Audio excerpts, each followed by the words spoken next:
boa noite, meus amigos da Casa do Caminho, Sobral, Ceará. Um prazer estar aqui com vocês.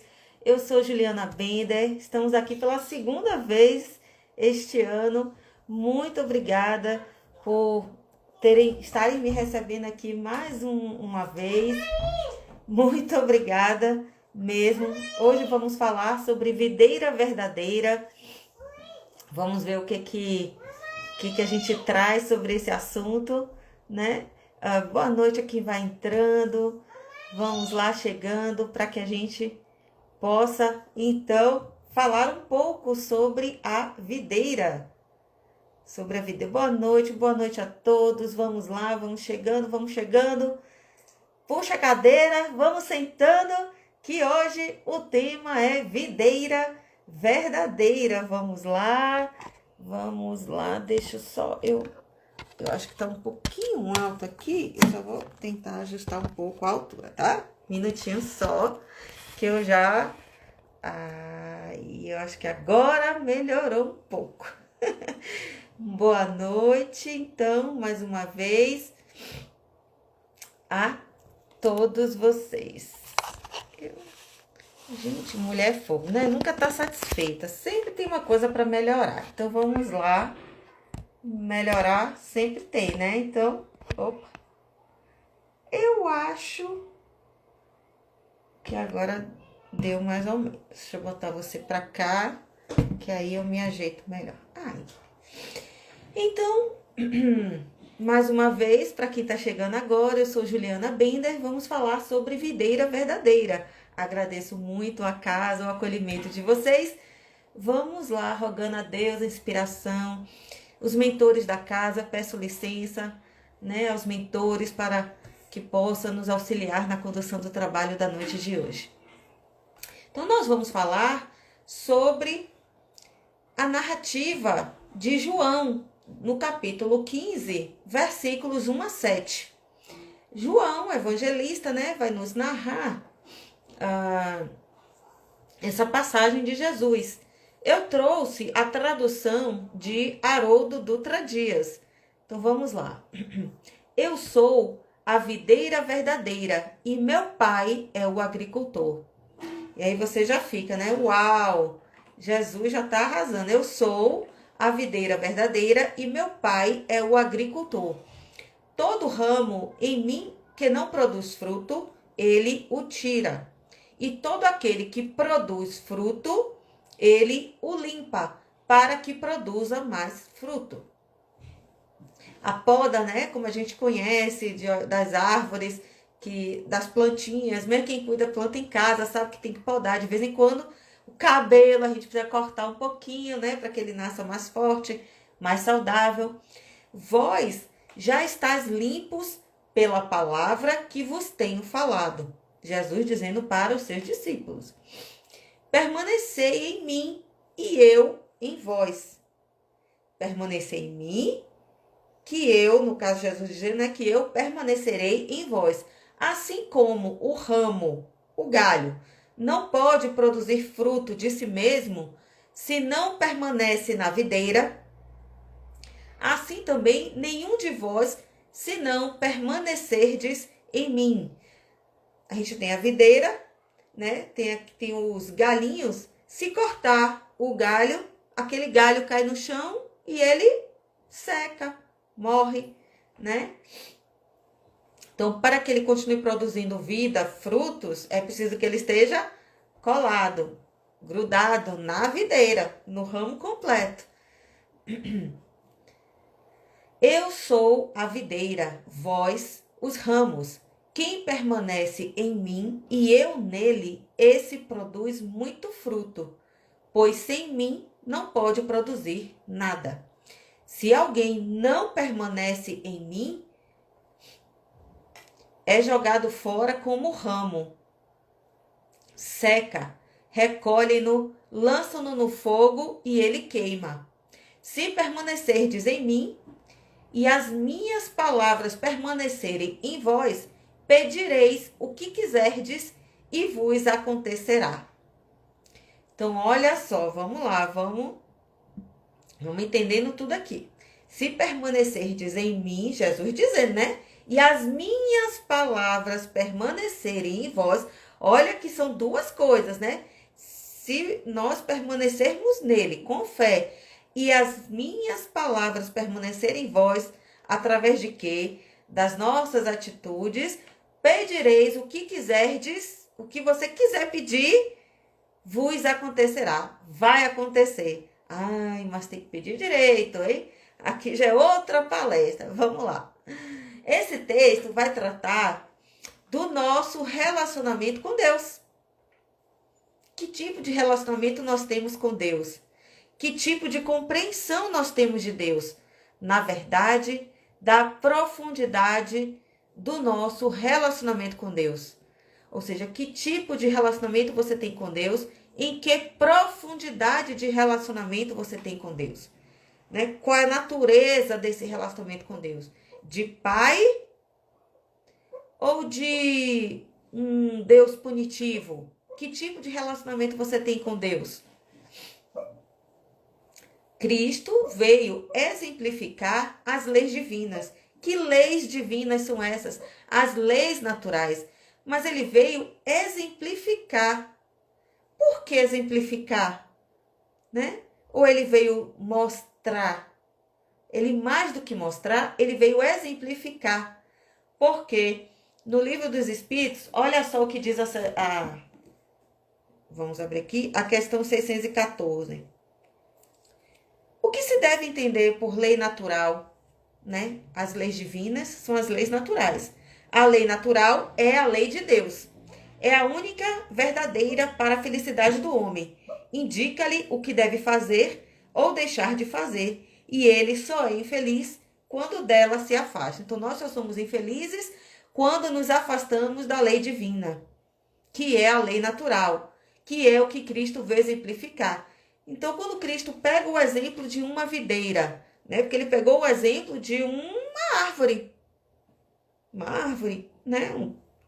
Eu não sei se biologicamente eu estou cometendo algum erro, uma árvore, né? Chamada de árvore, mas a gente pegar aqueles ramos, né? Aquela produção toda, a videira, né? Que produz uvas, bonita, aquela parreira, aquela coisa linda, né? Então, Jesus dizendo que ele é a videira.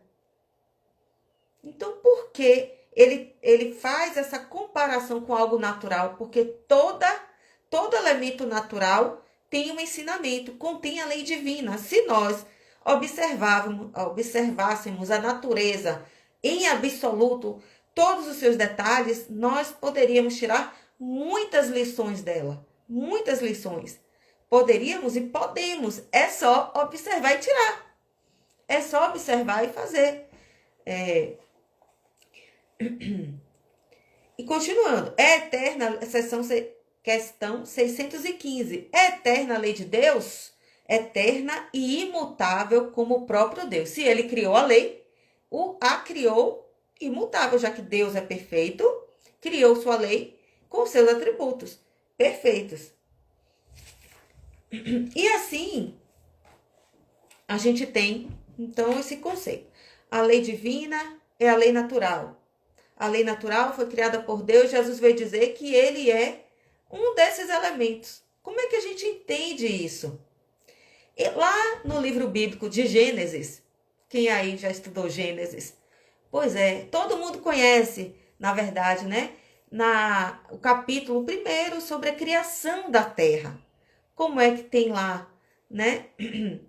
Deus criou a terra, antes era nada, depois, primeiro dia, Deus separou a água de cima da água de baixo, criou a terra, criou o verde, enfim, foi criando os animais. E se a gente pegar esse livro de Gênesis e juntar com o capítulo 3 de O Evangelho segundo o Espiritismo, se nós fizermos esse estudo comparado, comungado, sabe, do livro de Gênesis com o capítulo 3 de O Evangelho segundo o Espiritismo, cujo título é Há Muitas Moradas na Casa do Meu Pai, a gente vai pegar este capítulo de João e colocar no bolo. Então, a gente pega a primeira revelação, segunda revelação e soma com a terceira revelação. Primeira revelação, o livro de Gênesis, Moisés, que Moisés veio nos apresentar. Depois a gente pega a segunda revelação, que é o Evangelho do Cristo, que é o Cristo, né? A segunda revelação personificada através do Cristo, a segunda revelação, através do seu Evangelho, que foi aí então trazido, escrito, no caso aqui, por João. E a gente pega a terceira revelação, que é o Espiritismo como todo o sistema, né? Toda a doutrina espírita é a terceira revelação. A gente pega esses três e chegamos a que conclusão? Chegamos a que conclusão? Nós aprendemos que o poder de Deus é infinito, que Deus criou todo esse universo lindo. Quem não já olhou assim para o céu e viu aquelas estrelas lindas, a lua quando ela está bem cheia? Esse ano já tivemos 2 superluas, né? Em abril e em maio. 2 superluas lindas, bem grandonas, assim, bem brilhantes. Mas, e quando a gente pensa na rotação da Terra, na translação da Terra, e toda a Via Láctea, seu movimento, sua perfeição, e pensa em todo o universo, esse universo infinito, que a gente olha assim de meu Deus, né? Todo esse universo de meu Deus, assim, bem grandão, essas galáxias todas, existem trilhões de galáxias, cada galáxia com mais não sei quantos milhões de planetas, estrelas e cometas e etc, né? De corpos celestes em geral. Então, quando a gente pensa essa magnitude, Deus, a gente pensa no poder de Deus. E Deus criou isso, e desse jeitinho perfeito que é. Nada sai do lugar. Nós temos, pensando aqui no nosso planetinha Terra, nós estamos aqui rodando no próprio eixo, o planeta rodando ao redor do Sol, os planetas todos alinhadinhos, bonitinhos lá dentro do programado pelo tamanho. Cada um tem a sua translação também, tem a sua rotação, tem a sua translação. Toda essa perfeição, a gente pensa, nossa, como Deus é maravilhoso, como Deus é perfeito, né? Como Deus é poderoso, criou tudo isso. E dentro disso, ele destaca, né? Cada corpo celeste desse, cada planeta tem vida. Uma vida correspondente à natureza daquela matéria. Porque cada planeta tem a sua própria constituição material. E entendo sua constituição material, cada um tem uma natureza diferente. Não é igual a da Terra. A da Terra tem as suas características, que é essa que a gente conhece aqui, né? Essa aqui que a gente conhece, que a gente pega, né? Mas lá em Júpiter, em Marte, são diferentes. Cada um tem a sua constituição própria, sua natureza própria. Mas aqui, e cada um tem um responsável.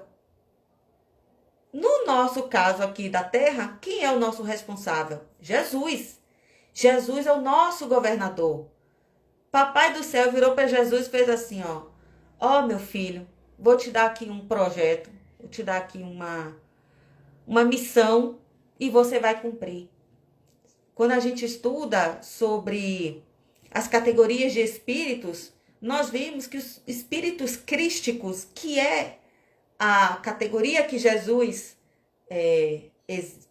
tem, né? Que é um espírito crístico, por isso que ele é Jesus Cristo, porque ele é um espírito crístico, né? Já de alta estirpe.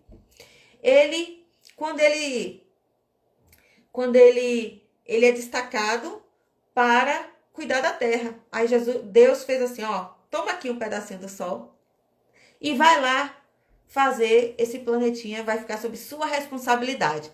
Então teve o responsável por Mercúrio, Vênus, Terra, Marte, Júpiter, Saturno, Urano, Netuno. Na minha época tinha Plutão, agora não tem mais Plutão. Mas eu ainda tenho decoradinho esse negócio. Mas olha só, no caso da Terra ficou Jesus. Jesus é o nosso governador. Jesus é que é responsável por toda a construção desse planeta Terra. Construção, desenvolvimento, evolução e cumprir todo o projetinho do início ao fim deste planeta Terra. Por isso que ele é o nosso governador, que nós chamamos, né? No livro A Caminho da Luz, tem todo o projeto até agora do planeta Terra. Desde a sua criação até agora. No livro A Gênese, de Allan Kardec, que faz parte das 5 obras básicas, né? As principais que nós convidamos todos a conhecer sempre que adentra a doutrina espírita, né? Para a gente saber do que, da base, do que é a base da doutrina. Então, a Gênese, Kardec também vai nos apresentar a formação da Terra, a parte física, química, biológica de formação da Terra. Então, Deus falou assim, ó, meu filho, toma aqui esse pedacinho de sol, vai você lá, vai cuidar desse planetinha aqui para mim. Aí Jesus foi lá, junto com outros tantos espíritos superiores, que espíritos superiores estão um tanto quanto abaixo do espírito crístico. O espírito superior é o primeiro degrau para ascender ao nível de espírito crístico. Então, são milhares de auxiliares que Jesus convocou para auxiliá-lo nesta tarefa de construir a Terra. E aí nós tivemos todas aquelas eras geológicas, né? Aquelas eras que a gente já viu, a era do gelo, quem tem filho sabe assistir a era do gelo, né?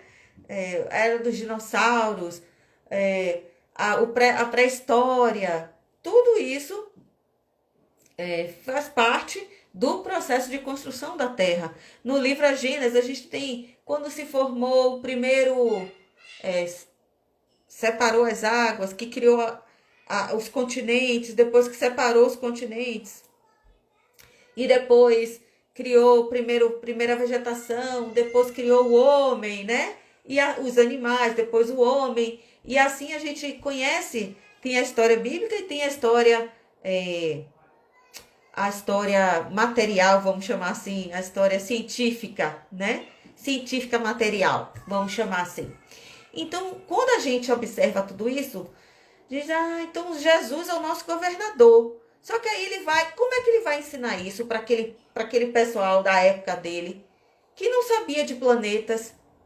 Malmente eles olhavam para o céu, via aquela coisa brilhando lá, achavam, né?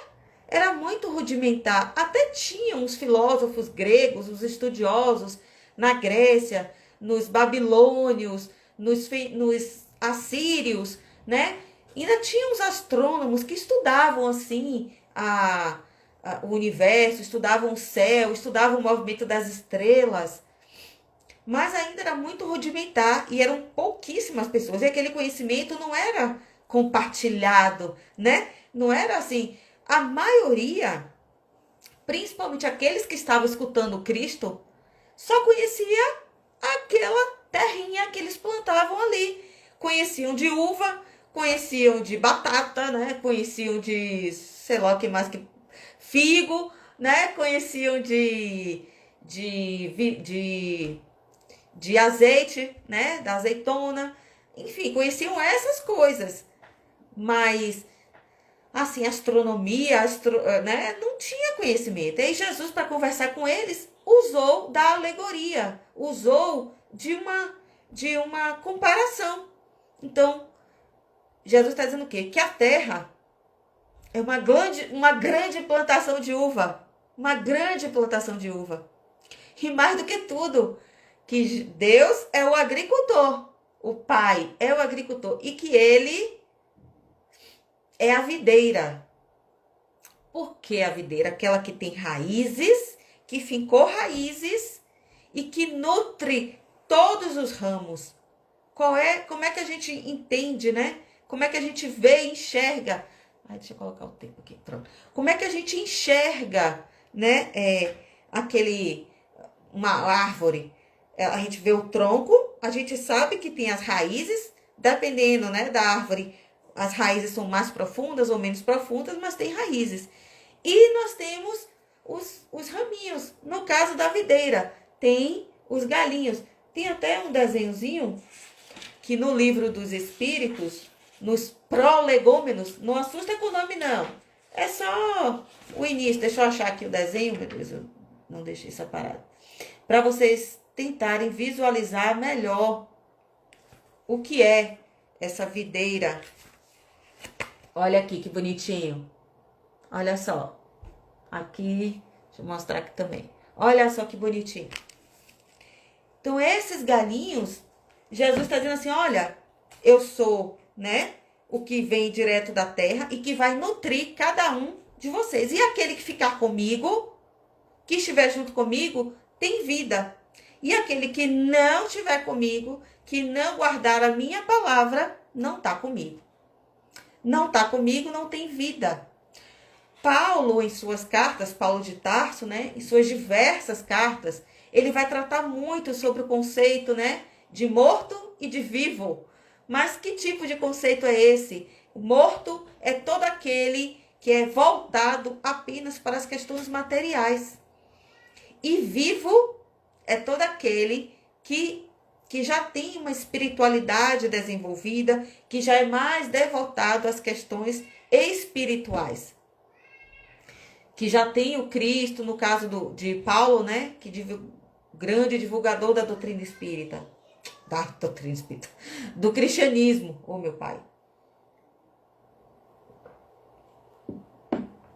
Então, quando a gente pega esse livro de Gênesis, pega o capítulo 3 de O Evangelho segundo o Espiritismo, há muitas moradas na casa do meu pai, e que a gente vai compreender esse poder de Deus que criou o universo, criou a terra, destacou Jesus para cuidar da terra. E como espírito crístico, por natureza, é aquele que não falha, é aquele a quem se dá uma missão e não se falha, porque é da natureza do espírito crístico, é aquele ser, como diz Joana de Ângeles, também no livro Jesus e o Evangelho à luz da psicologia profunda, em que Joana vai nos dizer que Jesus é o espírito altamente equilibrado, em que seu ânimo, a ânima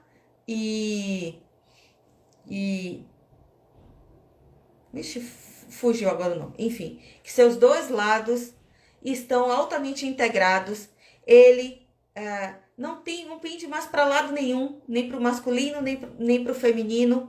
Não tem mais nenhuma questão de sombra, nenhuma questão moral mal resolvida. Tá tudo resolvido, tá tudo kit, está plenamente kit. Não tem mais nenhum problema.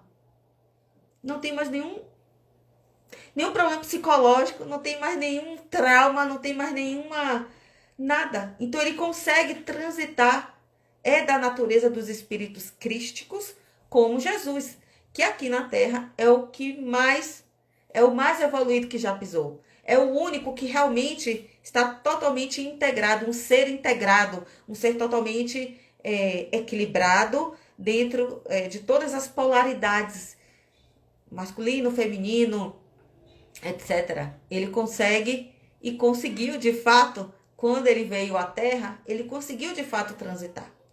Então assim é que ele é, por isso que ele consegue nutrir a todos, porque ele não pende nem para um lado nem para o outro. É por isso que ele conseguia atender a todos, como aquele grande, uma das grandes passagens dele, com certeza, é aquela da adúltera, em que ele ali, naquele momento, ele vai cuidar dos dois. Da mulher, sim, equivocada, sim, realmente ela estava em ato, quem sou eu para dizer, né? Mas num ato de adultério, sim. E tem o outro lado, que eram os homens que estavam acusando ela. E ali, naquele momento, ele vai cuidar dos dois lados. Ele não só vai cuidar vai assim, preservar a vida dela, apenas e tão somente. Mas ele vai alertar aqueles homens que estavam ali do porquê que eles estavam querendo apedrejar aquela pobre mulher. Equivocada, sim, mas eles também equivocados. Porque, afinal de contas, a traição ou o adultério não se comete sozinha. É preciso ter um outro elemento junto para adulterar, né? Sempre, no mínimo, 2 pessoas para adulterar. né? E cadê que ninguém foi atrás do homem que estava com ela? Cadê? Então, isso Jesus tratou ao começar a escrever ali no chão, né? Os diversos tipos de pecados, vamos chamar assim. Os diversos tipos de erro. Ira, enfim, cobiça, gula, enfim, todos os tipos de desvios que você pode ter. Jesus foi enumerando, e depois que ele fez toda aquela condição psicológica em que de despertar em cada um, né? Porque ao colocar aqueles erros todos, né? Enumerar todos os defeitos possíveis e imagináveis, ele estava ativando a sombra de cada um. E aí todos eles começaram, deu ruim, eita lele, e agora não dá. Atira a primeira pedra quem não tiver pecado. Aí lembra assim daquela lista enorme que estava ali, pelo menos um ali, cada um teve que se identificar. Então Jesus tratou desses homens e eles saíram um por um, começando dos mais velhos até os mais novos. Saíram. Mas Jesus deixou a mulher, então, vai lá, sua poderosa, pode continuar a sua vida. Não. Jesus assim, não. Cadê os homens que te condenavam? Ela olhou assim, não sei, foram embora. Ótimo, eu também não te condeno, não. Mas olha, vá e não tornes mais a pecar. Pois não, Senhor. Então ele cuidou deles e cuidou dela, tanto do masculino quanto do feminino. Isso é um ser integrado. Então, quando Jesus vem dizer que eu sou a videira verdadeira e quem vive em mim terá vida, e quem não vive em mim seca, vira fogueira, é porque a gente perde esta nutrição espiritual, essa nutrição da verdadeira vida, né? Do ser verdadeiro. Então, continuando, a gente também pode identificar esses ramos da videira como cada uma das civilizações que já vieram compor a terra. Cada uma delas. Também no livro A Caminho da Luz, nós temos lá a narrativa, né, da função dos egípcios, aqueles primeiros egípcios, das pirâmides, sabe? É uma missão muito grande, que era de fazer evoluir a parte científica. A função dos hindus, né, quando vieram compor também a parte religiosa, uma religiosidade muito grande.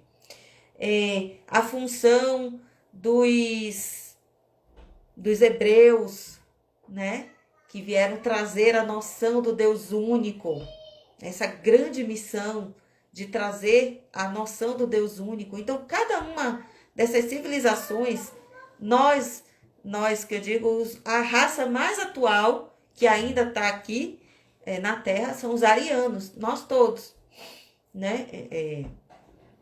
E que já os arianos têm por característica a materialidade, porém, foi quem se dispôs a fazer realmente povoar esta terra toda. Povoar mesmo, sair a povoar, sabe? Sair a desbravar. E assim, como Haroldo nos ensina também nas suas palestras maravilhosas, especialmente sobre o livro A Caminho da Luz, Haroldo nos alerta que os hindus ficaram mais fechados ali naquele seu mundinho, os egípcios também ficaram muito centralizados ali, não expandiram. Os hebreus até se expandiram bastante, eles se multiplicaram e foram para muitos lugares. Mas o conceito de Deus único que eles tinham que propagar, eles meio que se fecharam para si mesmos. Apesar deles se distribuírem por muitos locais, mas eles não se multiplicavam, eles não abriam seus conhecimentos para todas as pessoas, eram só para eles. E aí precisou, nas palavras de Haroldo, né, vir mais uma raça, no caso a ariana, para então fazer todo esse povoamento da Terra. A parte europeia, a parte americana, todo o continente americano. E assim a gente vê, só que como efeito colateral, um materialismo ainda muito forte, né? Voltados apenas para as questões materiais. E aí, então, esse leite condensado, sabe? Essa vitamina toda tem a civilização chinesa, que também uma espiritualidade muito desenvolvida, o I Ching, né? Como um grande missionário, a gente tem o Buda como grande missionário na Índia, a gente tem no Egito, né? A civilização inteira como grandes missionários para a ciência, mas faltou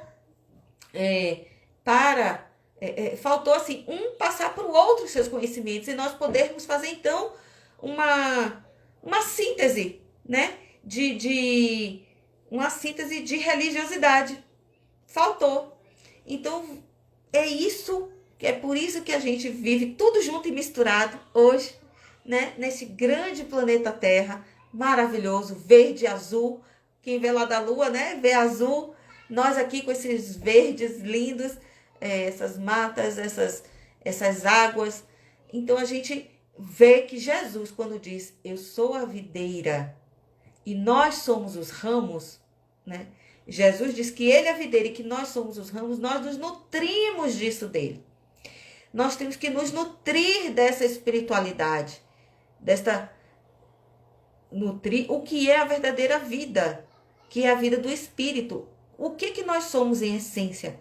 Espírito que tem um corpo e que está vivendo no corpo hoje. Mas que amanhã, depois de amanhã, quando voltarmos para o mundo espiritual, nós vamos continuar vivendo a verdadeira vida, que é a vida espiritual. Então é por isso que a gente precisa beber desta fonte desde agora, compreender esta fonte, compreender de onde vem a verdadeira fonte da vida. Não foi à toa que Jesus falou para a samaritana, se beberes da minha água, jamais tereis sede. É a fonte de água viva. E ela, mas onde então está esse poço? Onde é que eu pego essa água? Ele, minha filha, essa água está aqui. Ó para mim. Jesus aqui, ó. Eu sou a água. Bebe desta fonte. E é assim que ele fala são diversas formas de falar a mesma coisa. E o que é essa mesma coisa? Que nós só temos vida verdadeira quando nos voltamos para a nossa verdadeira essência. Eu gosto tanto daquela frase de Exupéry, quando ele no livro O Pequeno Príncipe, o Pequeno Príncipe vai dizer assim, o essencial é invisível aos olhos. Ok. Então por que a gente não enxerga o essencial? O que é a essência? Qual é a nossa verdadeira essência? Espíritos. Nós somos espíritos, vivendo uma experiência material. E essa experiência material não pode ser maior do que a experiência espiritual. Ângela, então é para a gente abandonar tudo e viver assim, afastado de tudo? Também não. Também não. É o equilíbrio que nós precisamos. O caminho do meio, como já nos ensinou Buda, o caminho do meio é que é o segredo. Né? O caminho do meio. Até podermos alçar voos mais altos. Mas, por enquanto, basta que nós consigamos equilibrar o caminho. Seguir o caminho do meio. Viver no mundo sem pertencer ao mundo. Né? Utilizar bem os nossos talentos materiais, produzindo riqueza, mas que riquezas que vão enriquecer outras pessoas.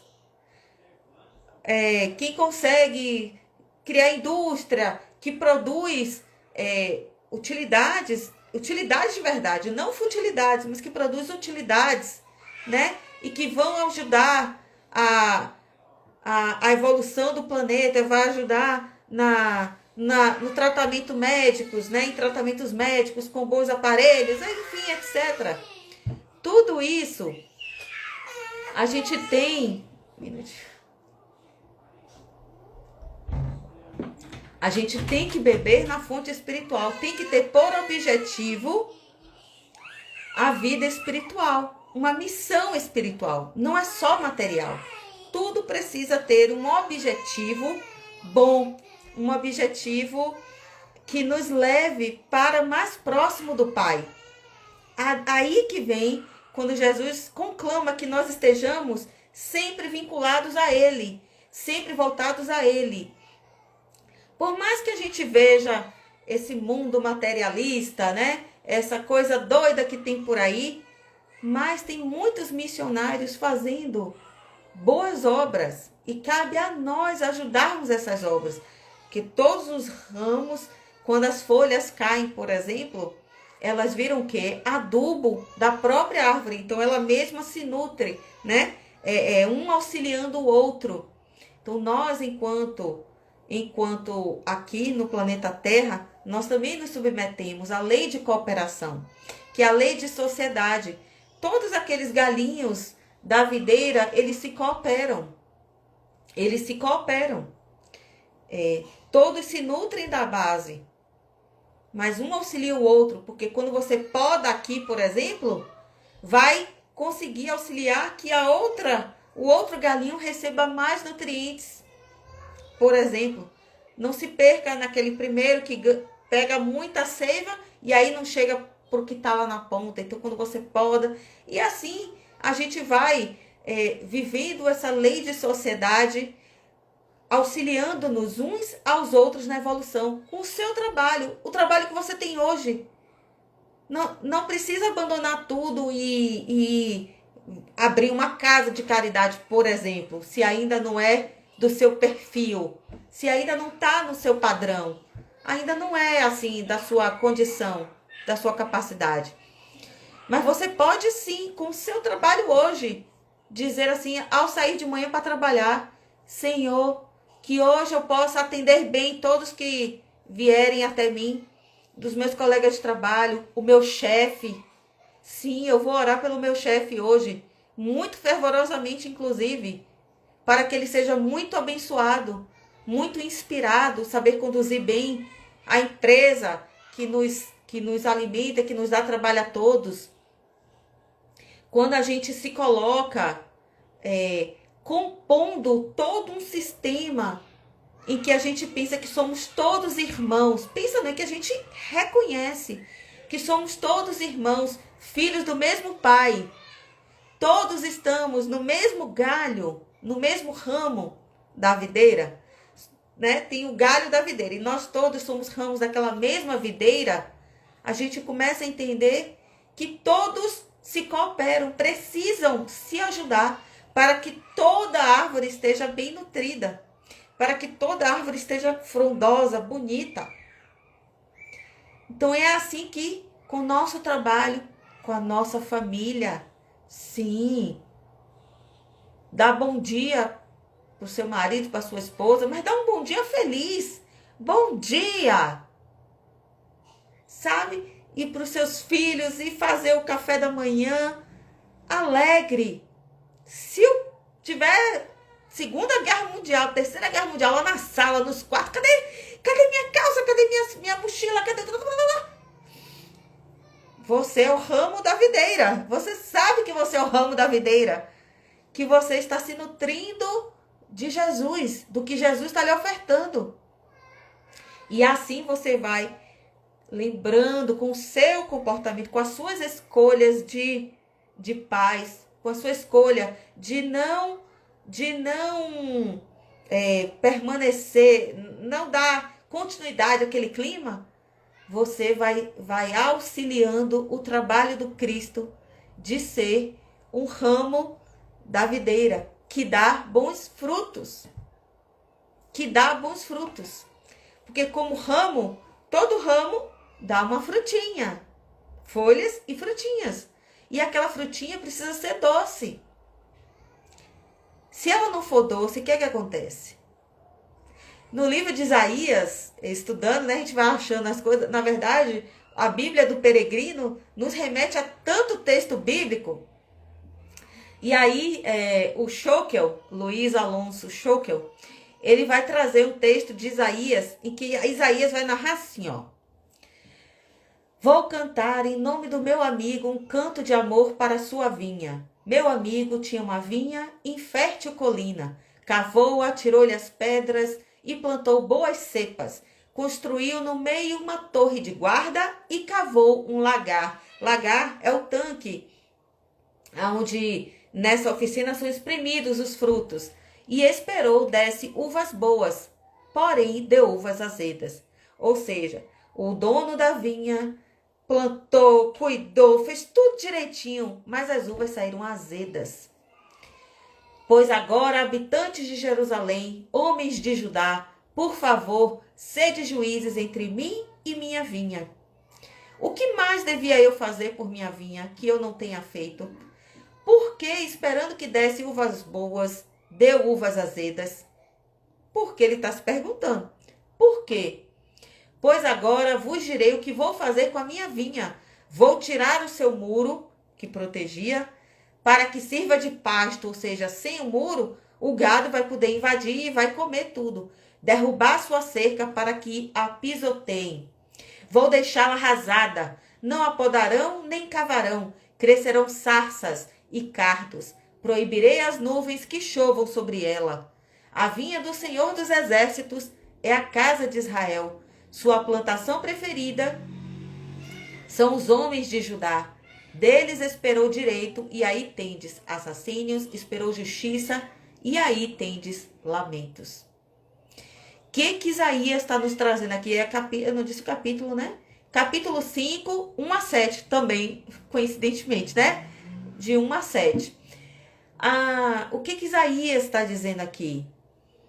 Que no caso da tribo de Judá, os judeus daquela tribo de Judá eram a plantação de Deus.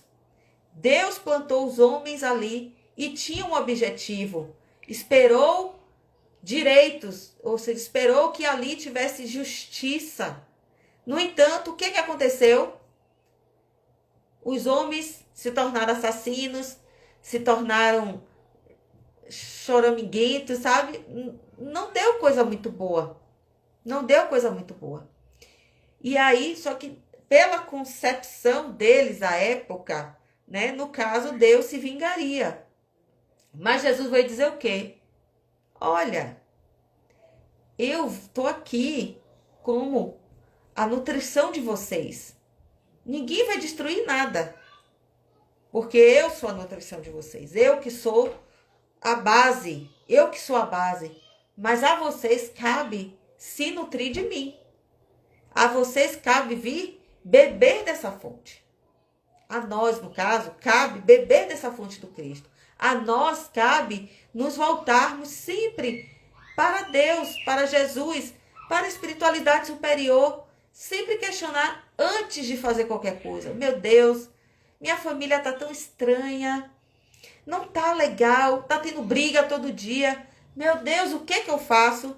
Ao invés de continuar esse brigueiro dentro de casa, começa a pedir a Deus ajuda. Senhor, me auxilia. E começa a orar. O que é orar? É beber, é se nutrir dessa seiva do Cristo. Você se nutrindo dessa seiva do Cristo, aí vem a inspiração para saber o que a gente pode fazer para melhorar aquela situação. Se no seu trabalho a coisa não está boa, ou se você está sem trabalho, se você perdeu o seu trabalho, orar.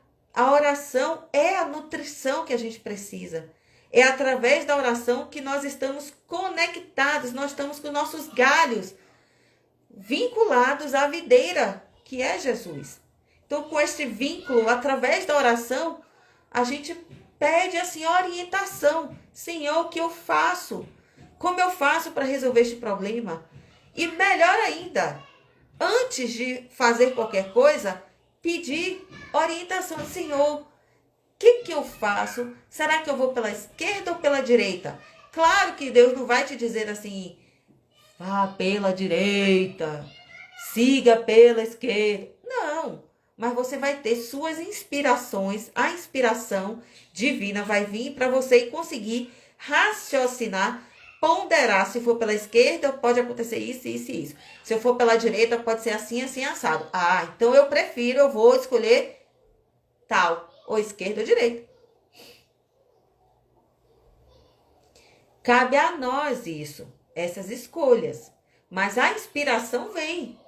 E a gente precisa ouvir essas inspirações através da oração. A gente só consegue isso através da oração. Nada mais do que isso. Nada além da oração.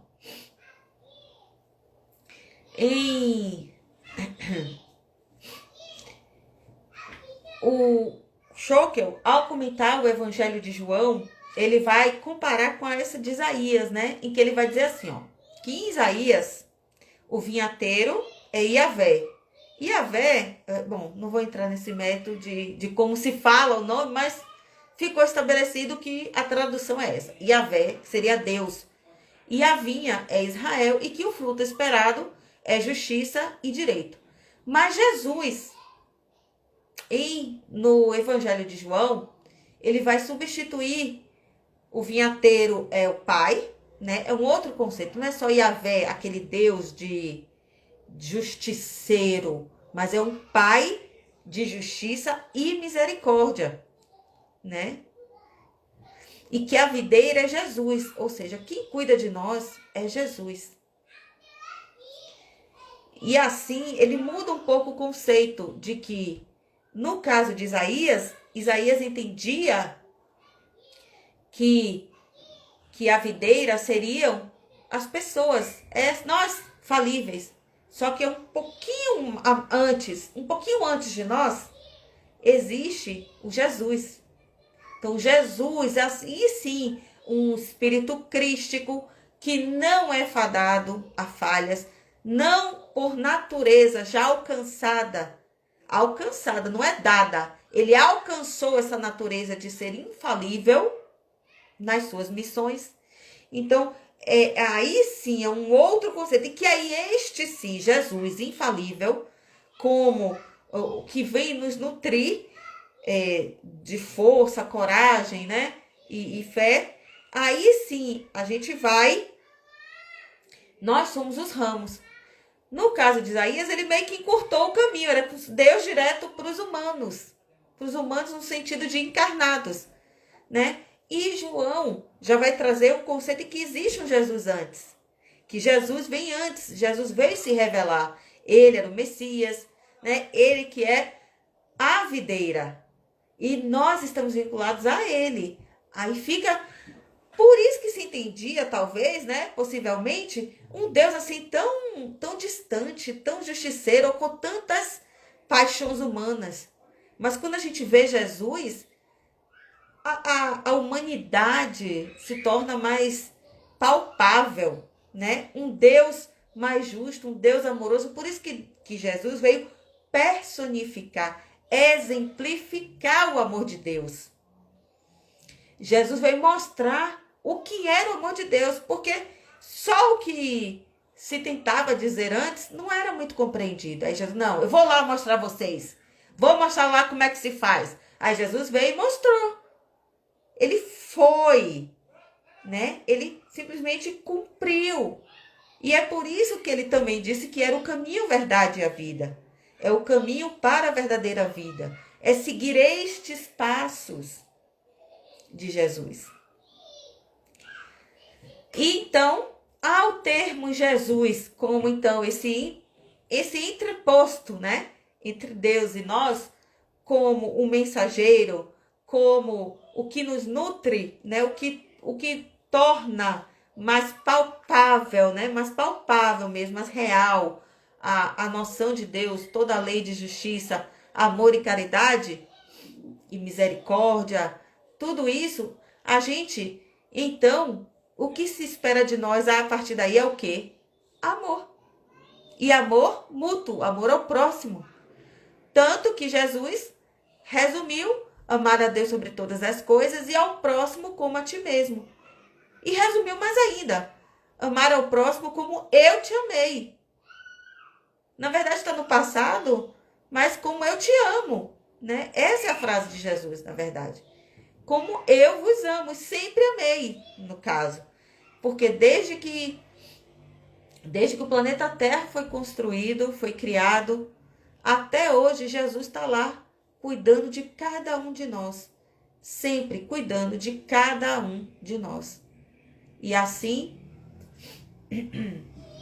Jesus, com os fiéis, né, que brotam dele, não são acrescentados. Nós permanecemos unidos a ele e dele recebemos a seiva.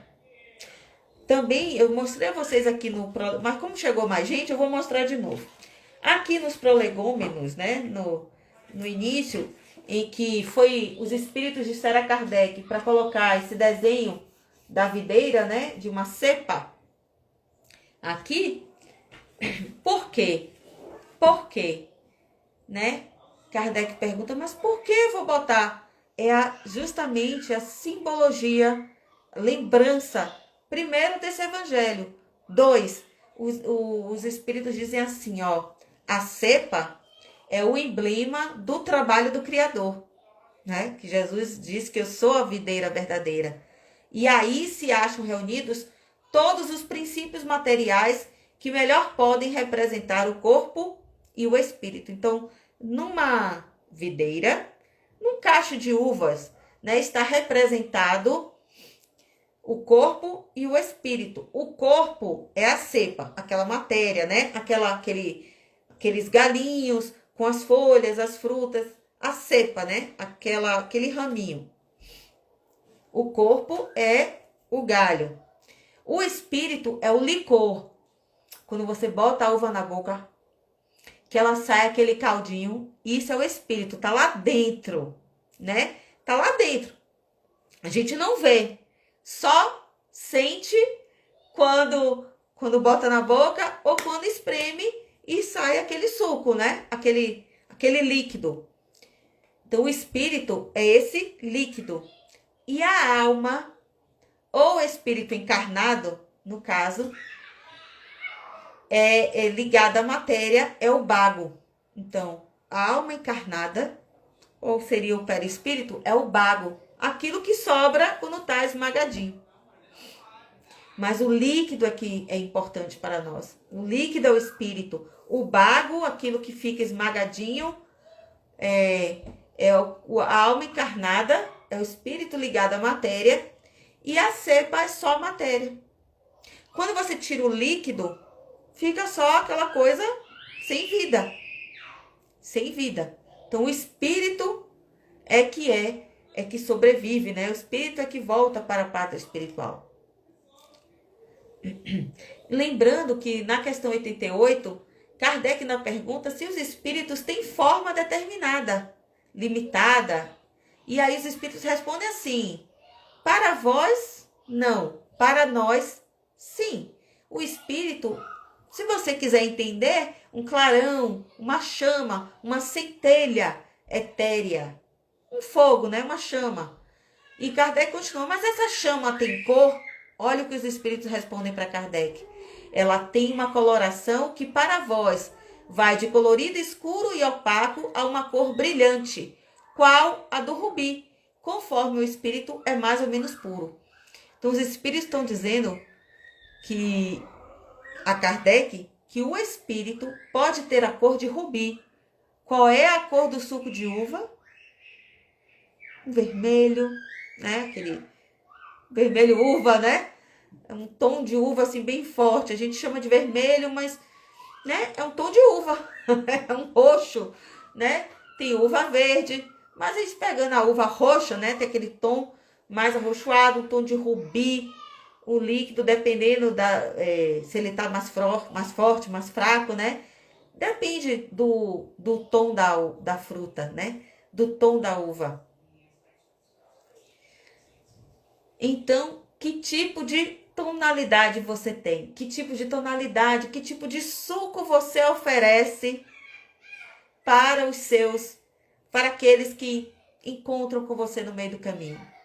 Que tipo de uva azeda, uva ácida, como a de Isaías, que só oferece diversos erros, ou sim, mesmo tropeçando, levantando, nós sempre nos voltamos para a videira verdadeira, nos nutrimos do que Jesus está nos oferecendo e nós podemos então oferecer, produzir bons frutos, fruto de amor, fruto de cooperação, fruto de bem viver em sociedade, né? Fruto de termos uma família harmoniosa, fruto de sermos bons filhos, bons pais, bons colegas de trabalho, bons chefiados, bons chefes para aqueles que são, né?